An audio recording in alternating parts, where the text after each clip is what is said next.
je veux des quartiers spécifiques dans les prisons, et vous dites, je veux un parquet national antiterroriste. Sauf mon respect, ça existe déjà. Non. Si? Non. Bah si, c'est les unités spécialisées dans les Non. prisons qui existent déjà et qui sont expérimentées dans 4 prisons qui ont vocation à être étendues, Non. ça existe déjà. Non.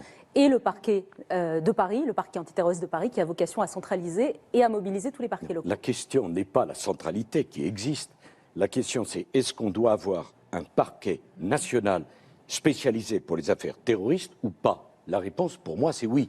D'ailleurs, on a fait un parquet national pour les affaires d'infractions financières. Et on ne le ferait pas pour les affaires de terrorisme. C'est plus grave les infractions financières où là on nous explique que le procureur de Paris n'est pas compétent, mais pour le terrorisme il le serait. Où ai-je pris cette idée? Lorsque le général de Gaulle en 1963 se trouve avec les conséquences de la guerre d'Algérie et de l'indépendance, il y a une vague de terrorisme sur le territoire de la République, avec des femmes, des enfants, des victimes parfaitement innocentes. Qu'est-ce qu'il décide? Il crée une cour de sûreté, une cour d'assises, de sûreté de l'État, spécialisée. Justice expéditive. Mais c'est faux, c'est une caricature.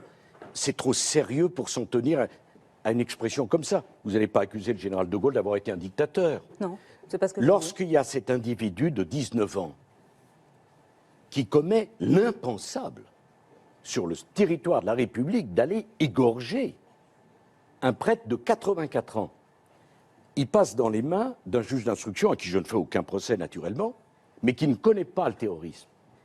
Ce jeune de 19 ans, cet assassin, ce barbare, a fait 2 tentatives pour aller faire le djihad. 2 fois.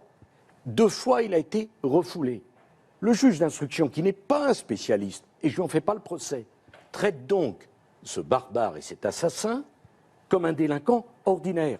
Et se dit, oh, il a 19 ans, on va lui donner une nouvelle chance. Mais pardon, Nicolas Sarkozy, il y a un pôle de juges antiterroristes. Excusez-moi. Il y a un pôle réputé qui sont spécialisés, en Europe. C'est des affaires très sérieuses qui ne méritent aucune polémique et qui seront jugées très sévèrement par les Français, qui savent parfaitement que le risque zéro n'existe pas, mais qui ont le droit de savoir quelles sont les conséquences que nous tirons du niveau de menace que nous connaissons dans notre pays comme jamais.